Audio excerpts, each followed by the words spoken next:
বন্ধু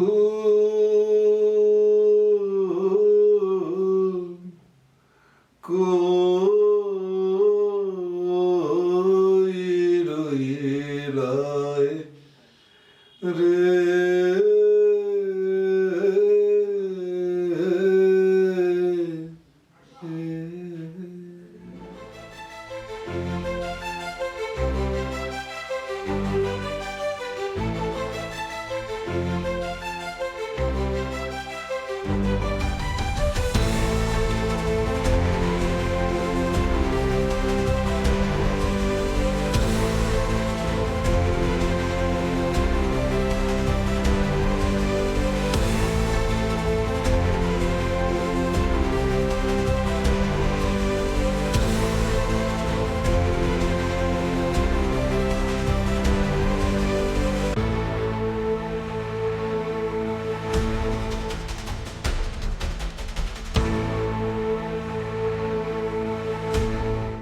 নমস্কার। আজকে ফিনিক্সের এই এপিসোডে আমাদের সাথে আছেন রাজু চক্রবর্তী, যিনি লোকসঙ্গীত জগতের একজন নাম। আপনি ওয়েলকাম ফার্স্টে আপনাকে আমাদের এই এপিসোডে। প্রথমটা থেকে শুরু করি, আপনার শুরু থেকে শুরু বলতে আমার আদি বাড়ি ছিল ওপার বাংলার ময়মনসিংহ জেলায়। তো লোকসঙ্গীতটা রক্ত নিয়েই জন্মেছি। খুব ছোটবেলায় সঙ্গীত শিক্ষার হাতে খড়ি হয় আমার দিদি, যিনি আজ আর আমাদের মধ্যে নেই, সুচিতা চ্যাটার্জি, তার কাছে। পরবর্তীকালে রবীন্দ্রসঙ্গীত শিখে আমি দেবাশিস রক্ষিতের কাছে রবীন্দ্রসঙ্গীত, নজরুলগীতি। কিন্তু যখন 10 বছর বয়স, তখন এক যুবার উদাত্ত কণ্ঠস্বরে আপ্লুত হয়ে লোকসঙ্গীতকে জীবনের অঙ্গ হিসেবে বেছে নেওয়া। তিনি আমার পথপ্রদর্শক, প্রণম্য উৎপলেন্দু চৌধুরী। পরবর্তীতে বিভিন্ন জায়গায় শিখেছি, বিভিন্ন গুণী শিল্পী, সঙ্গীত গুরুর সান্নিধ্য লাভ করেছি। যেমন বাপ্পা সেনগুপ্তর কাছে শিখেছি শুধু গান না, গানের পাশাপাশি বিশেষ করে গিটার, কিবোর্ড, দোতারা শিখেছি, বাঁশি শিখেছি। লোকসঙ্গীতকে আরো এগিয়ে নিয়ে যাওয়ার জন্য শিখেছি অমর পাল, শ্রদ্ধা অমর পালের কাছে, শ্রদ্ধা দীনেন্দ্র চৌধুরীর কাছে, গীতা চৌধুরীর কাছে, এবং পরিশেষে উৎপলেন্দু চৌধুরীর কাছে। এবং বিভিন্ন কর্মশালায় গান শিখেছি এবং দীর্ঘ 7 বছর আমি বিভিন্ন গ্রামে গঞ্জে, মাঠে ঘাটে ঘুরে লোকসঙ্গীত সংগ্রহ করেছি। আচ্ছা, বাহ। তা আপনার এই যে সংগ্রহ করার এক্সপিরিয়েন্স, এটা কেমন? এটা যদি একটু শেয়ার করেন। অভিজ্ঞতা তো সবসময় সুন্দরই হয়, কারণ এই ধরনের স্রষ্টাদের কাছে কোনো সঙ্গীত শেখার ক্ষেত্রে অভিজ্ঞতা সবসময় সুন্দর। এবং আমি যাদের কাছে মাঠে ঘাটে ঘুরে যাদের কাছে শিখেছে, তারা প্রত্যেকেই চলতি কথা বলে না, দিন আনি দিন খাই, সেরকম মানুষ। কেউ বা রিক্সা চালান, কেউ চায়ের দোকান আছে, কেউ বা ধান চাষ করেন। এবং অবসর সময়টাতে তারা এই সনাতনী প্রাচীন ঐতিহ্য, লোকায়ত গানকে বাঁচিয়ে রেখেছেন। তাদের কাছে গেছি যখন, তাদের কাছে থেকেছি, এবং বলতে কোনো দ্বিধা নেই, অধিকাংশ ব্যক্তি, গ্রামীণ যারা ছিলেন, তারা দারিদ্র সীমার নিচে, কিন্তু তাদের আতিথেয়তায় মুগ্ধ হয়ে গেছি। বাহ, অসাধারণ। তা এই যে একটা লোকসঙ্গীত, যেটা প্রাচীন একটা যুগের সময় থেকে চলে আসছে, এটা কি খুবই spiritual, connected to the universe? দেখো, সঙ্গীতটাই তো স্পিরিচুয়ালিটির মধ্যে আছে। যেমন কথায় আছে, নচ বিদ্যাসঙ্গীতাৎ পরা। আবার পরম পূজ্য ভবা পাগলা বলেছেন, গানই সর্বশ্রেষ্ঠ সাধনা, লাগে না ফুল ও চন্দন, মন্ত্রতন্ত্র লাগে না। তো সুর বা সঙ্গীত, সে তো ঈশ্বরই। সঙ্গীতের মাধ্যমে একমাত্র ঈশ্বরকে ছোঁয়া যায়। আর লোকসঙ্গীতের মাধ্যমে আমরা আমাদের প্রাচীন সংস্কৃতিকে খুঁজে পাই। লোকসঙ্গীতের মূল যে বিষয়টা সেটা হচ্ছে আঞ্চলিকতা। আঞ্চলিকতা ছাড়া লোকসঙ্গীত হয় না। হুম মনে করুন ওপার বাংলার সিলেট অঞ্চলের যে আঞ্চলিকতা, ওনারা পকে ফ উচ্চারণ করেন। হুম হ্যাঁ, আবার চট্টগ্রাম কি আমি খাবো না, আই ন খাইতাম। হুম হুম, আচ্ছা ময়মনসিংহ জেলার আলাদা উচ্চারণ শৈলী, এপার বাংলাতেও সেরকম। বীরভূমের উচ্চারণ শৈলী এক, উত্তরবঙ্গের উচ্চারণ শৈলী এক, আবার দক্ষিণবঙ্গের উচ্চারণ শৈলী আরেক। রাইট, মানে যেটাকে আমরা ডায়ালেক্ট বলি Dialect, বেসিক্যালি, আমরা যে যেটা যেভাবে চেঞ্জ হতে হতে যাচ্ছে। বা অসাধারণ। আপনি তো এটা নিয়ে অনেক চর্চা করেছেন এবং আমরা আরো জানতে চাই কিছু তথ্য, কিছু নতুন কিছু ভাবনা।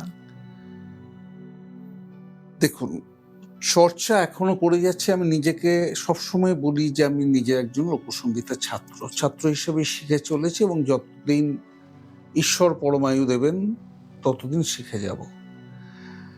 লোকসঙ্গীত শিখতে গিয়ে একটা বিষয় মনে হয়েছে বারংবার, উচ্চারণ শৈলী মানে ডায়ালেক্টস যেটা বলছেন, হুম। সেটা ছাড়া কিন্তু লোকসঙ্গীত নয়, সম্পূর্ণ নয়। আচ্ছা। এবং লোকসঙ্গীতের দুটো ভাব আছে, একটা হচ্ছে লোকায়ত ভাব, আর একটা হচ্ছে আপনার যেটা বলবো মহাজনী গানের যেটা। হুম লোকায়ত ভাবে আঞ্চলিকতাটা খুব, যেমন হুম সিলেট অঞ্চলের একটি গান, হ্যাঁ আমি যাইমু আল্লাহর সনে, হাসন রাজাই আল্লাহ বিনে কিছুই নাহি মাঙ্গে, আমি যাইমু আল্লাহর সনে। মরমী কবি হাসন রাজা। আবার দেখুন ঘাটু গান ময়মনসিংহ জেলার, সেখানে বলছে সৈগ আর না যাইবাম জলে, সৈগ আর না যাইবাম জলে।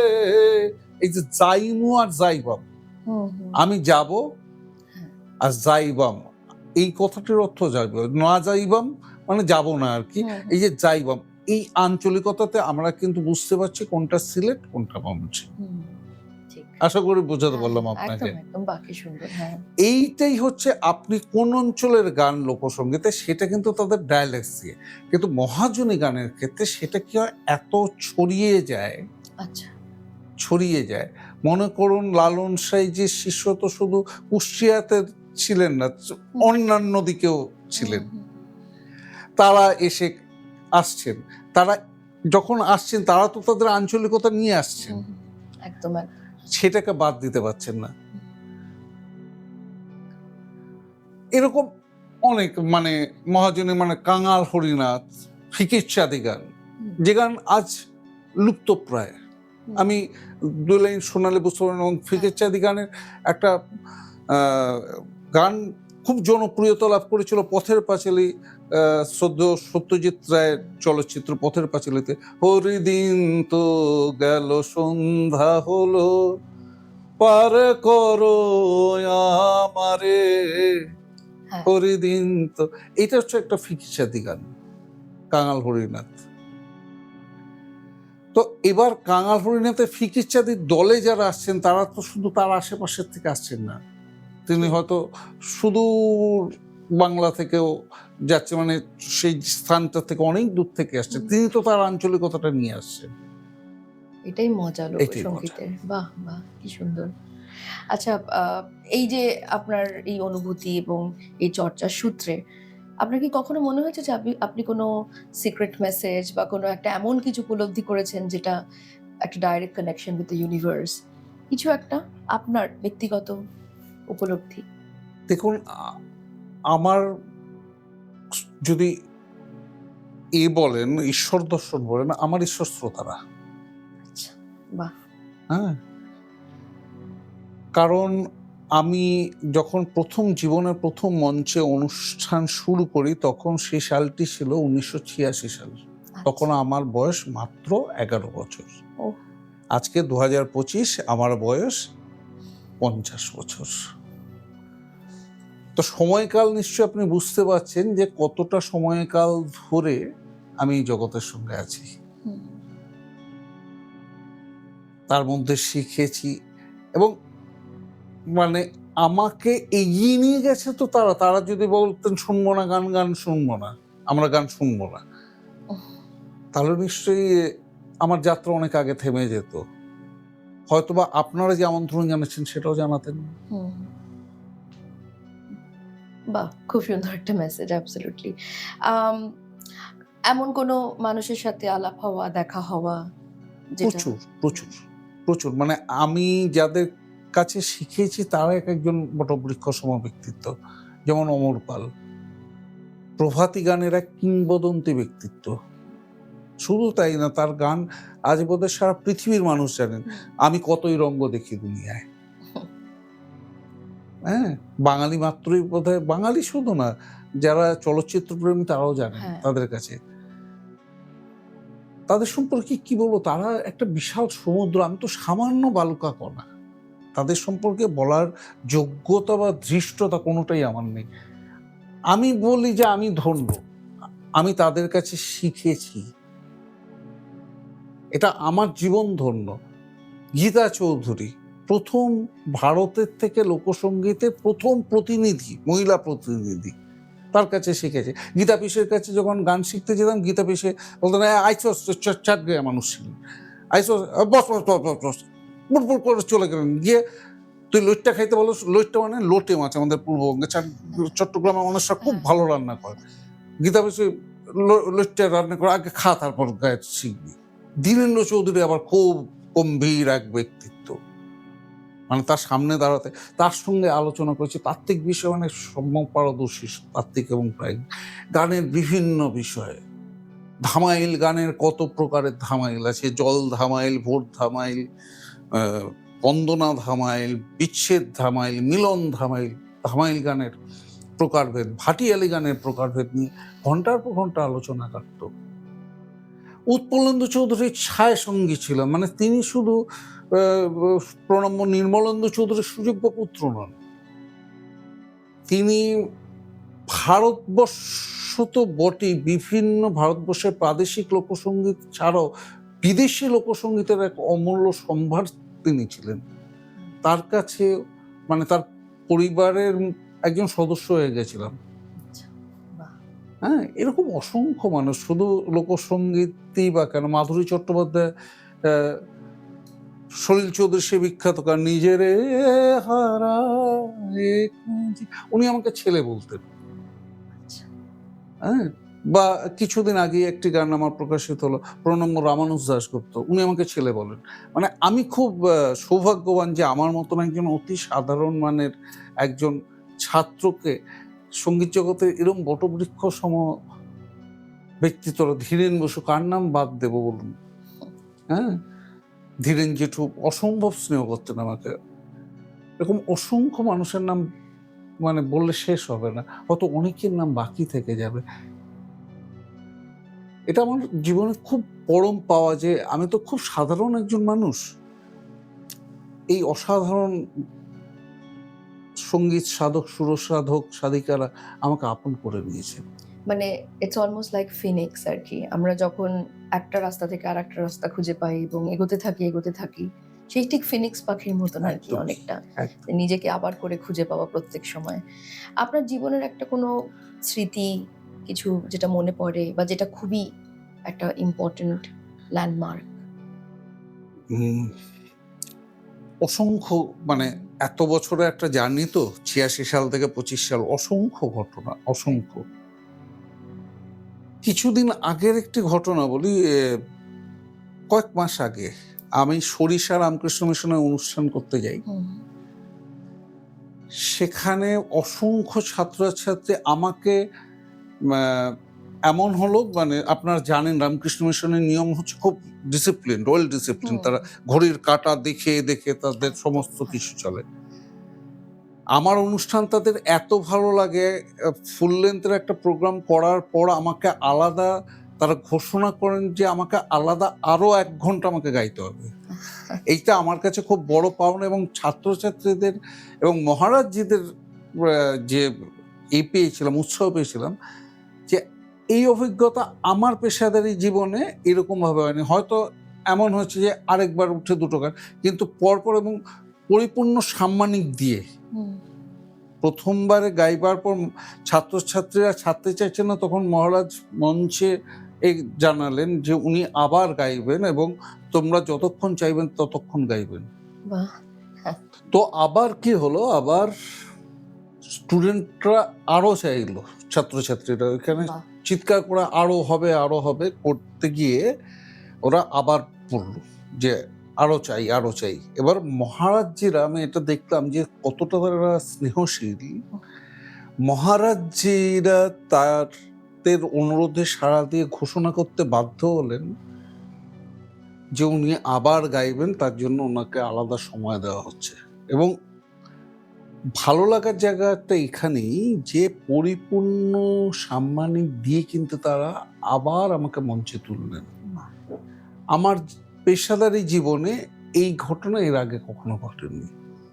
হয়তো পরের দিকে ওয়েদারের কারণে বন্ধ হয়ে গেছে, তারপরে অনুষ্ঠান শুরু হয়েছে, এরকম ঘটনা ঘটেছে, বা গান গেয়ে নেমে গেছে, শ্রোতারা ছাড়বো না করে একটা দুটো গান আবার গাইতে হচ্ছে, কিন্তু এরকম ঘটনা আমার জীবনেই প্রথম। বাহ, খুব ভালো লাগলো শুনে এটা। আচ্ছা, আপনার খুব কাছের প্রিয় একটা গান? আমার সৌভাগ্য হয়েছিল বিশিষ্ট চিত্র পরিচালক গৌতম ঘোষ পরিচালিত মনের মানুষ চলচ্চিত্রে গান গাইবার। যে গানটি গেয়েছিলাম, এই গান গেয়েছিলাম আমি, ছিলাম এনাক্ষী ছিল এবং লতিফ দা গেয়েছিলেন। দুকলি শোনাই। বেঁধেছে এমনই ঘর শূন্যের উপর পোস্তা কইরে, ধন্য ধন্য বলি তারে, ধন্য ধন্য বলি তারে, ধন্য ধন্য বলি তারে। বেঁধেছে এমনই ঘর, বেঁধেছে এমনই ঘর শূন্যের ওপর পোজতা কইরে, ধন্য ধন্য বলি তারে, ধন্য ধন্য বলি তারে। বাহ বাহ বাহ বাহ।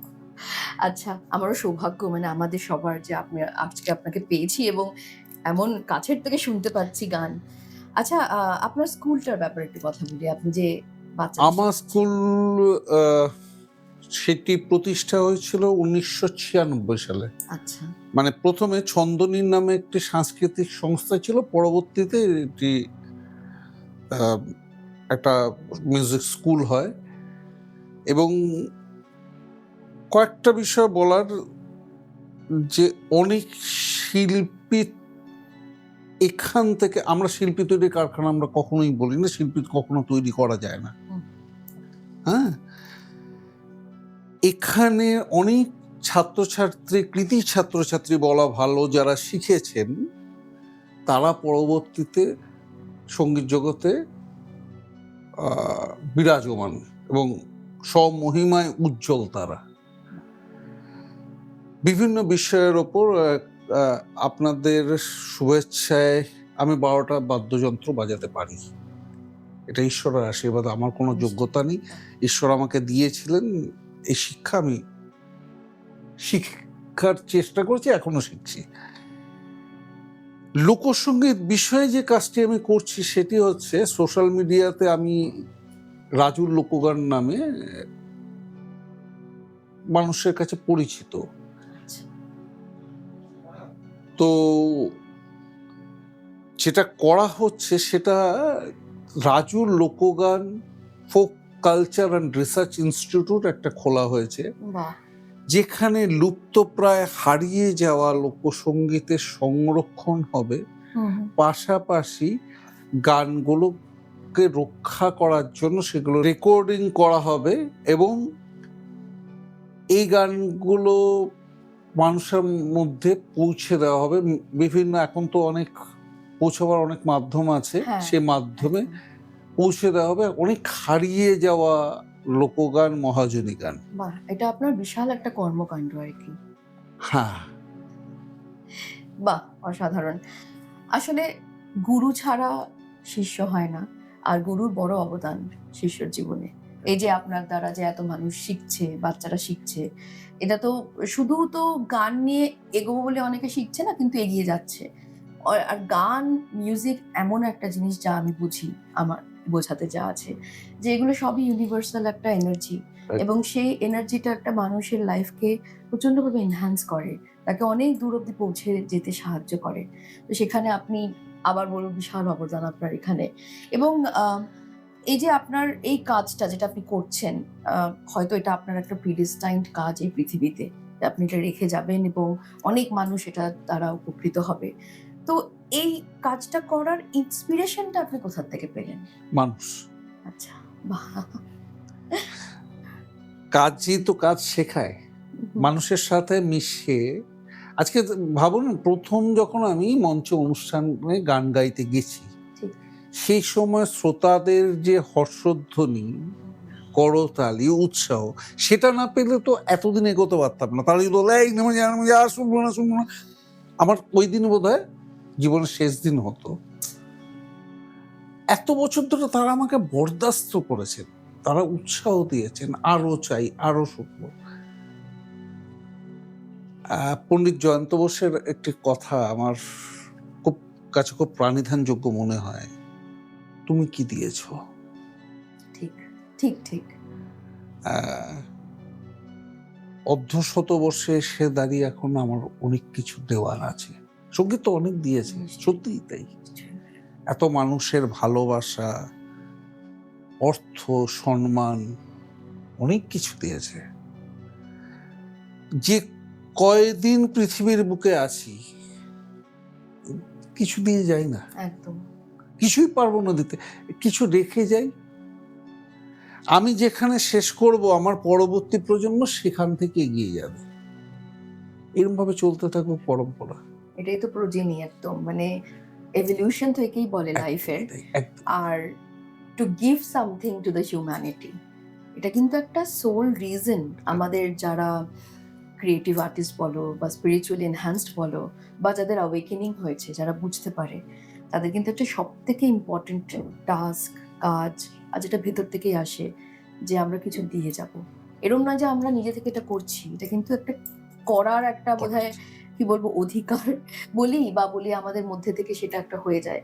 এবং এই যে একটা ফিলিং, এটাও আমি এই শোটার মতনই বলবো, একটা ফিনিক্সের মতন। মানে আপনি যে প্রত্যেকটা সময় একটা নতুন করে নিজেকে চিনছেন, জানছেন, বুঝছেন, একটা যে এত ইউনিক একটা পৃথিবী আপনি নিজেও, এবং তার থেকে এত এনার্জি এমিট হচ্ছে, এত মানুষ তাতে জুড়ে যাচ্ছে, মানুষের জন্য আপনি করেছেন, সেটাই হচ্ছে মেইন গোল একটা লাইফ টাইমের। এটা যদি আমরা পেয়ে যাই, তাহলে তো বিশাল ব্যাপার হতে চলেছে আরো আর কি। চেষ্টা করছি আমি, চেষ্টা না, ডেফিনেটলি চেষ্টা করছি, সবই চেষ্টার থ্রু দিয়ে আমাদের। অ্যাবসলিউটলি। আচ্ছা, নতুন জেনারেশনের জন্য আপনার যদি কোনো মেসেজ থাকে? শিখে যাও, একমাত্র নিজের কাছে সৎ থাকো, কাজের প্রতি সৎ থাকো, কাজকে ভালোবাসো। কি পেলে, কি পাবে, কি হবে, ভাবনা তুলে রাখো, শেখো, আগে নিজে জানো, জানতে জানতে পথ চলো। আমি জানি তোমাদের প্রত্যেকের মধ্যে পটেনশিয়ালিটি রয়েছে, প্রত্যেকের মধ্যে, তোমরা প্রত্যেকে ট্যালেন্টেড, কোনো না কোনো বিষয়ে ট্যালেন্টেড। আর কোনো কিছু আমাদের না, তাই অহংবোধ ভেতরে এনো না। যত ডাউন টু দ্য আর্থ থাকবে, যত মাটির সঙ্গে মিশে থাকবে, যত মাটির সঙ্গে সম্পৃক্ত থাকবে, দেখবে তত জানার ইচ্ছা থাকবে, শেখার ইচ্ছা থাকবে, তত এগিয়ে যাবে। আর যত এগিয়ে যাবে তত মনে হয় এই রে আমি তো আর কিছু জানি না, আমি তো কিছুই শিখিনি। আরো শিখবে, আরো জানবে, আরো এগিয়ে যাবে। তোমাদের সকলের খুব ভালো হোক। একদম। বাহ! আপনাকে পেয়ে ভীষণ ভালো লেগেছে। আমরা আবার আপনাকে পেতে চাই আমাদের ইভেন্টে, এই অবশ্যই। শোটাতে বেসিক্যালি। আর ইভেন্ট বলার থেকে অ্যাকচুয়ালি সেটা আমি যেটা বলতে চাইছিলাম যে, গান তো অসাধারণ একটা জিনিস। আমরা কিছু না কিছু ক্রিয়েটিভ কাজ করতেই থাকি। তো সেইরকমই ইভেন্টে ইন দ্য ফিউচার ইভেন্টস এ আশা করি আপনাকে আমরা পাবো অবশ্যই। এবং মানুষের মধ্যে আপনার শব্দ ছড়িয়ে যাবে। থ্যাংক ইউ আসার জন্য ফিলিক্স। অনেক ধন্যবাদ। নমস্কার। আমরা এপিসোডের সেই পার্টে চলে এসেছি যেখানে আমরা ট্যারো রিডিংটা করে ফেলবো। আচ্ছা, একটু কার্ডকে টাচ করে, ২ হাতে টাচ করে কার্ডকে আর ইউনিভার্সকে রিকোয়েস্ট করুন আপনার জন্য পড়ার জন্য।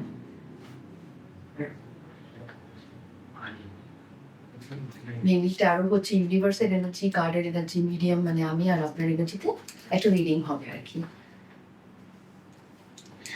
প্রথমে আপনি একটা কার্ড পিক করবেন যেটা আপনাকে অ্যাট্রাক্ট করছে, যে কোনো কার্ড যেটাই আপনাকে অ্যাট্রাক্ট করছে। একটু অন্যভাবে স্প্রেড হয়েছে কার্ডটা আমার। যেই কার্ডটা অ্যাট্রাক্ট করছে এনার্জিটা চেক করার জন্য এটা রাখবেন। হ্যাঁ, ঠিক আছে। বাহ, ইন্টারেস্টিং। কাপস অফ 3, যেটা হচ্ছে একটা হ্যাপিনেস, জয়ফুল। দেখতে পাচ্ছেন ৩ জন, একটা ইমোশনস কাপস। তো একটা হ্যাপিনেস, জয়ফুল একটা এনভায়রনমেন্ট আপনার আশেপাশে এখন মনে হচ্ছে। এটা একটা এনার্জি, বা খুব ভালো। এবার আপনি আমাকে ৩টে প্রশ্ন করতে পারেন। যাই প্রশ্ন আপনার মাথায় আসছে, কাজ ওরিয়েন্টেড, আপনার স্কুল বা কোনো একটা প্রশ্ন। প্রথম প্রশ্ন করে একটু ইন্টেনশন পুট করে একটা কার্ড তুলে এখানে রাখুন।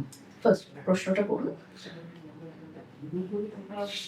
যতটা সফলতা পাওয়ার কথা, মানে আমার পরিজনেরা বলে, ততটা পেলাম না কেন? আচ্ছা, দেখি আমি প্রশ্নটা করি, আপনি যে কার্ডটা রাখুন।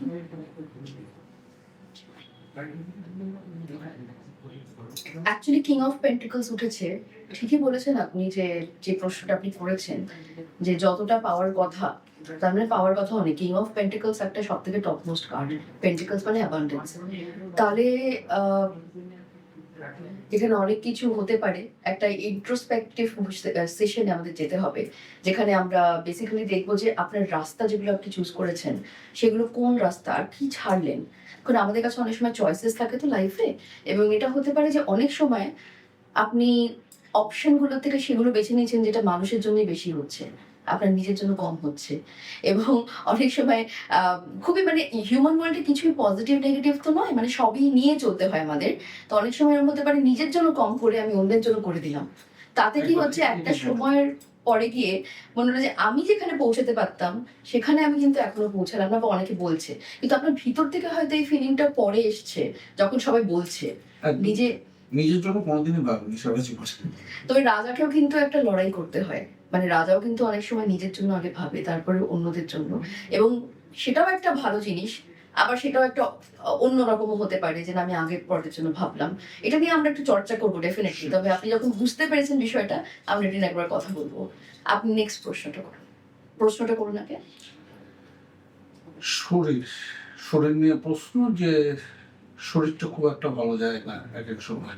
আচ্ছা, হ্যাঁ, সেটা সেটা কি কার্ড? আচ্ছা, একটা দেখি কি কার্ডটা হবে। ঠিক আছে, চিন্তা। দেখুন, 2 অফ সোয়ার্ডস। এই কার্ডটা যখন আসে, মেইনলি সোয়ার্ডটা হচ্ছে মাইন্ড স্পেসটা আমাদের। হ্যাঁ, আর অনেক সময় চিন্তা থেকে কিন্তু আমাদের শরীরের উপর এফেক্ট পড়ে। এই কার্ডটা আমাকে সেটাই দেখাচ্ছে যে আপনার যে চিন্তা, সেই চিন্তার রুটটা, সেই চিন্তা কেন এত, বা অনেক সময় ওভার থিঙ্কিং হতে পারে। যে এই প্রশ্নটার সাথে অনেকটা এই প্রশ্নটা হঠাৎ করে যেন জুড়ে যাচ্ছে মনে হচ্ছে।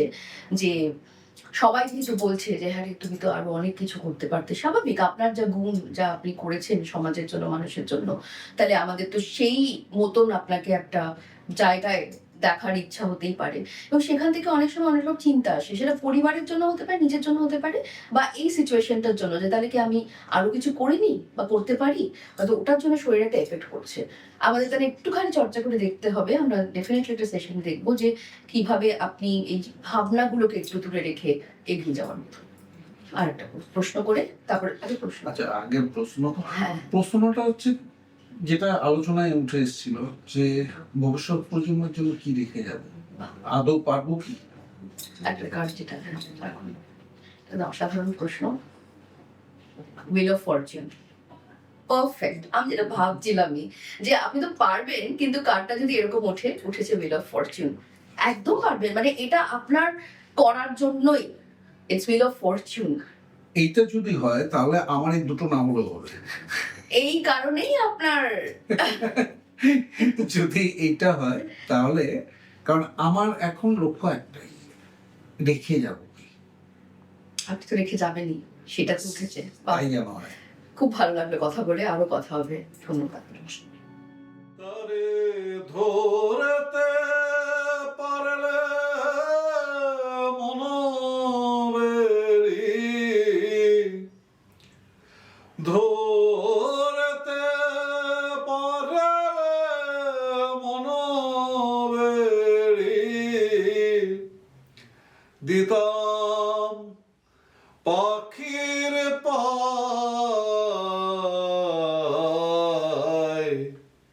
কমনে আসে যায় খাঁচার ভিতর, অচিন পাখি কমনে আসে যায়। নমস্কার, আমি রাজু। আপনাদের রাজুর লোকগান বা কারোর কাছে রাজু চক্রবর্তী।